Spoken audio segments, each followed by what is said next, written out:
Hello students, I Kamaljeet commit to be vigilant and bear in my mind at all times the risk to myself and my colleagues from COVID-19. I promise to take all necessary precautions that prevent the spread of this deadly virus. I promise to follow and encourage others to follow the key COVID appropriate behaviors. To always wear a mask, especially when in public places, to maintain a minimum distance of 6 feet from others, to wash my hands frequently and thoroughly with soap and water. Together we will win this fight against COVID-19. Thank you. Hello students, welcome to chemistry class. In today's class we will going to start our third chapter from chemistry, that is atomic structure. Introduction. Nature has an unlimited variety of living and non living objects. आपके nature में, आपके surroundings में आपने variety of livings और non living objects को देखा होगा. But B it plants, animals, hills etcetera, how is this variety produced. लेकिन कभी आपने सोचा है कि इतनी सारी जो लिविंग और नॉन लिविंग ऑब्जेक्ट्स है ये प्रोड्यूस कैसे होती हैं. In the previous classes we have studied that matter is made up of very small particles called atom. Last class में हमने एटम्स के बारे में डिस्कस किए कि जो भी मैटर है, मैटर क्या होता है, आपकी सराउंडिंग में जो भी चीज़ें हैं, चाहे वो पेन हो, चाहे वो पेंसिल हो, बुक हो, टेबल हो, व्हाटएवर दी थिंग, जो उसको हम क्या बोलते हैं, मैटर बोलते हैं. और जो वो मैटर है वो छोटे छोटे पार्टिकल्स के साथ बाइंड होके क्या बनाता है, मैटर बनता है. उसके अंदर छोटे छोटे पार्टिकल्स होते हैं, उसको क्या बोलते हैं, एटम बोलते हैं. The existence of such a variety is due to the atoms to the consisting element of a particular object. In this chapter we will study about the history of structure of atom. अब इस chapter में basically हम पढ़ेंगे ये atom का structure का history क्या है, किसने इसको बोला, किसने इसकी इन्वेंशन की. Okay, structure of atom. In the past several attempts have been made to understand the structure of atom. अब पास्ट में ना बहुत साइंटिस्ट ने अपने बहुत सारे साइंटिस्ट ने डिफरेंट कैटेगराइज में एटम्स को स्ट्रक्चर को अंडरस्टैंड करने का अटैम्प्ट किया. द ग्रीक बिलीव दैट, जो ग्रीक में बिलीव किया जाता था कि fire, water, air, earth and sky, ये जो क्या है 5 एलिमेंट्स हैं, ये बिल्डिंग ब्लॉक्स हैं सारे मटेरियल्स के. The property of any particular material or substance were believed to be in the different composition or ratio of these 5 primary elements in the substance. मतलब उनका ये मानना था कि जितनी भी सराउंडिंग में सब्सटेंस है, मटेरियल है, वो इन्हीं 5 के कॉम्बिनेशन से मिला है या तो इनके डिफरेंट रेशियो से मिलकर बना है. The great Indian sage Maharshi Kanad was perhaps the first to suggest that all matters irrespective of its physical state is composed of very small particles called अणु. अब महर्षि कनड ने सबसे पहले सजेस्ट किया था कि जितने भी छोटे छोटे स्मॉल पार्टिकल्स हैं उनको अणु बोला गया था. उस समय उन्होंने बोला था कि ही बिलीव दैट द अणु may be made up of सब पार्टिकल्स ही कॉल दी परमाणु. उन्होंने बोला जितने भी अणु हैं वो छोटे छोटे आगे और सब पार्टिकल्स परमाणु से मिलकर बने हुए हैं. Now Democritus, a Greek philosopher, followed the theories of his teacher Leucippus. अब उसके बाद जो ग्रीक फिलोसोफर्स थे उन्होंने अपनी टीचर की थ्योरी को फॉलो किया. He explain that all matter consist of individual particles. उन्होंने बोला कि जितने भी मैटर्स हैं वो एक इंडिविजुअल पार्टिकल्स कंसिस्ट करते हैं जिसको हम बोलते हैं एटम्स. मीनिंग अनकट और इनडिविजिबल इन ग्रीक. एटम्स का मतलब क्या होता है ग्रीक में कि जो अनकट है उसको हम फर्दर डिवाइड नहीं कर सकते हैं. वो एक स्टिक है, मतलब उसको आप डिवाइड नहीं कर सकते हो, वो एज इट इज़ ही रहेगा. All these ancient theories were based on abstract thinking and not an experiment. But problem is that जितनी भी ये ancient theories थी ये abstract थी, मतलब उन्होंने बस सोचा कि शायद ऐसा होगा, बट वो एक्सपेरिमेंटली कोई भी प्रूफ नहीं था. For about 2000 years, the atomic theory related to structure of an atom remained a mere speculation. लेकिन ये बहुत टाइम तक ये थियोरी ऐसे ही रही, बस उन्होंने सोचा, कोई एक्सपेरिमेंट नहीं किया. उसके बाद आए जॉन डाल्टन. बेटा केमिस्ट्री में बेसिकली क्या होता है कि किसी ने कोई इन्वेंशन किया, उसके बाद फिर से एक साइंटिस्ट आया, उसने अपने व्यूज़ अलग दिए, तो इस तरीके से केमिस्ट्री ऑलवेज चेंज होती जा रही है. John Dalton, a English school teacher who pronounce this his theory of atom based on chemical law of combination. उसके बाद अब जॉन डाल्टन आए. जॉन डाल्टन क्या एक इंग्लिश स्कूल के टीचर हैं. उन्होंने प्रपोन किया ये थ्योरी कि एटम्स को किस तरीके से उन्होंने एक्सप्लेन किया, लॉ ऑफ कॉम्बिनेशन से मिलके. लॉ ऑफ कॉम्बिनेशन से मिलाकर उन्होंने इसको समझाने की कोशिश की। किस टाइम पे 1803 से 1808 के इंटरवल में उन्होंने इसके ऊपर वर्क किया। Ideas about atom and properties held today are result of many modification to the idea of John Dalton। अब आइडिया अबाउट एटम्स के बारे में, उसकी प्रॉपर्टीज़ के बारे में, उसके रिजल्ट्स के बारे में, मॉडिफिकेशंस के बारे में जॉन डेल्टन ने आइडिया दिया। According to John Dalton, atom was extremely small particles that could not be further subdivided. अब उनका कहने का क्या मतलब था कि जो एटम्स हैं वो स्मॉल पार्टिकल्स हैं जो कि फर्दर सब डिवाइड नहीं कर सकते हम। It was indivisible. Now Dalton atomic theory, the main postulates of Dalton atomic theory can be summarized as follow। अब जो ये उसके मेन पॉइंट्स उन्होंने क्या बोले थे Dalton atomic theory में, an element is composed of extremely tiny particles called atoms। उन्होंने बोला कि जो एलिमेंट है वो एक छोटे छोटे पार्टिकल्स को कंपोज करते हैं, उसको हम बोलते हैं एटम, जो कि फर्दर डिवाइड नहीं हो सकते। The atom of this same element are identical in all respect. जो एटम्स हैं, एक एलिमेंट में जितने भी एटम्स होंगे वो आइडेंटिकल होंगे सब तरफ से, इनकी मास, प्रॉपर्टीज़ वो सब आइडेंटिकल होगी। Atoms of different elements have different mass और प्रॉपर्टी। लेकिन अगर एटम्स और अलग अलग एलिमेंट है, for example this is 2 elements, इसके अंदर छोटे छोटे एटम्स हैं बच्चे, इसमें छोटे छोटे एटम्स हैं, अगर ये दोनों डिफरेंट है तो डेफिनेटली इनकी मास और प्रॉपर्टीज़ इनकी एटम्स की वेरी कर सकती है, डिफरेंट हो सकती है। अगर एक सिंगल एलिमेंट है, इसके अंदर एटम्स है वो आइडेंटिकल होंगे। Atoms can neither be create not destroy और सब divided during any chemical reactions. Atoms क्या है, ना वो क्रिएट हो रहे हैं, ना वो डिस्ट्रॉय होंगे, ना वो डिवाइड होंगे, कोई भी केमिकल रिएक्शन कर लो आप। Combination between atom take place in small whole number and form compound atoms. जो कॉम्बिनेशन हो रहा है किसमें, between atoms take place in small whole number, ठीक है, स्मॉल होल नंबर में टेक प्लेस करते हैं atoms and form compound atoms. Now days this are named molecules. अब मॉलिक्यूल्स के बारे में हमने पढ़ा था ना, मॉलिक्यूल्स क्या होते हैं, कॉम्बिनेशन बिटवीन एटम, एटम्स के कॉम्बिनेशन, होल नंबर में कॉम्बिनेशन हो रहा है, वो कंपाउंड बना रहे हैं, ठीक है, जैसे ये H2 हो गया, S2 हो गया, like this. A chemical reaction involves the combination, separation और rearrangement of atoms. Chemical reaction क्या कर सकते हैं, कॉम्बिनेशन कर सकते हैं, सेपरेशन कर सकते हैं और रीअरेंजमेंट, एटम्स का रीअरेंजमेंट कर सकते हैं, बट डिवाइड नहीं कर सकते।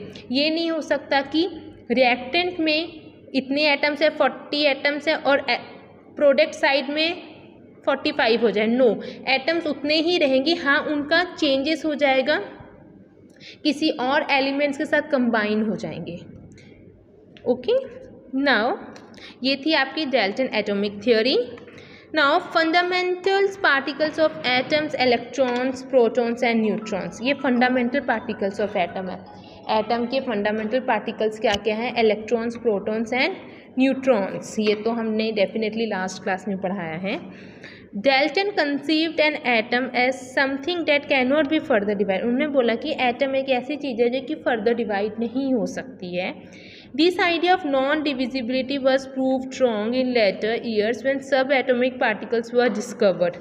लेकिन ये जो थियोरी है, पहले देखो डेल्टन ने पहले क्या बोला कि एटम डिवाइड नहीं हो सकता है, लेकिन उसका आइडिया जो है ये गलत हो गया, क्योंकि उसके बाद उन्होंने बोला कि एटम के अंदर सब एटॉमिक पार्टिकल्स होते हैं, ठीक है। अब ये सब एटॉमिक पार्टिकल्स कौन से होते हैं, इलेक्ट्रॉन्स, प्रोटॉन एंड न्यूट्रॉन्स।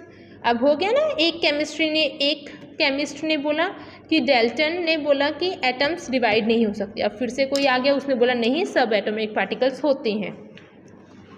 तो हमें उसके ऊपर स्टडी करेंगे।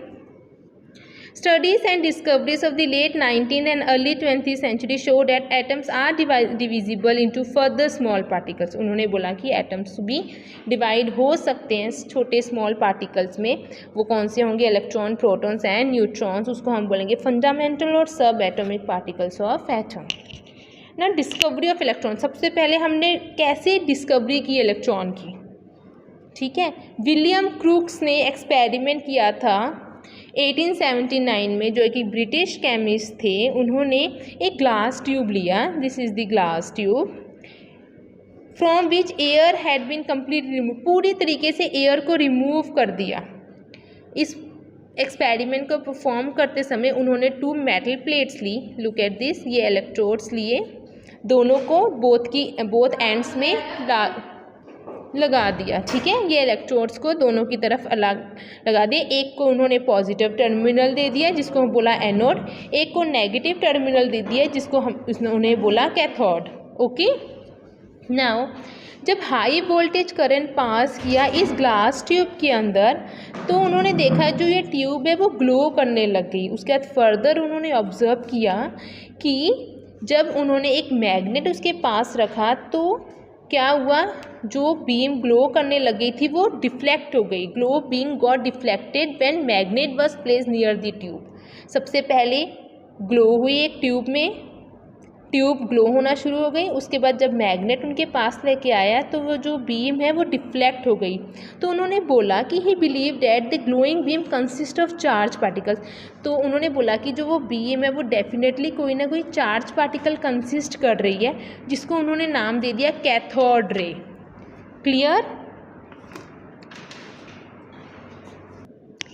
नाउ जे थॉमसन एक्सपेरिमेंट किया उन्होंने 1887 में। The British scientist J Thomson performed experiments to study the property of this cathode ray. उन्होंने जे थॉमसन ने परफॉर्म किया, एक्सपेरिमेंट किया प्रॉपर्टीज़ ऑफ कैथोड रे की। जो कैथोड रे उन्होंने नाम दिया था ना, उसके बारे में उन्होंने स्टडी की। When he applied electric field in the discharge tube, उन्होंने इलेक्ट्रिक फील्ड इस डिस्चार्ज ट्यूब में अप्लाइड किया। He observe that the rays were repelled by the negative plates while attract by the positive plates. उन्होंने बोला जो raise जा रही हैं वो नेगेटिव प्लेट से रिपल कर रही हैं और पॉजिटिव प्लेट की तरफ अट्रैक्ट हो रही हैं, ठीक है। जो ये पॉजिटिव प्लेट की तरफ कैथोड रे अट्रैक्ट हो रही है और नेगेटिव में क्या हो रही है, रिपल हो रही है। He concluded that the ray consists of negatively charged particles and suggested that all atoms contain these negative charged particles. He called these negative charged particles as electron.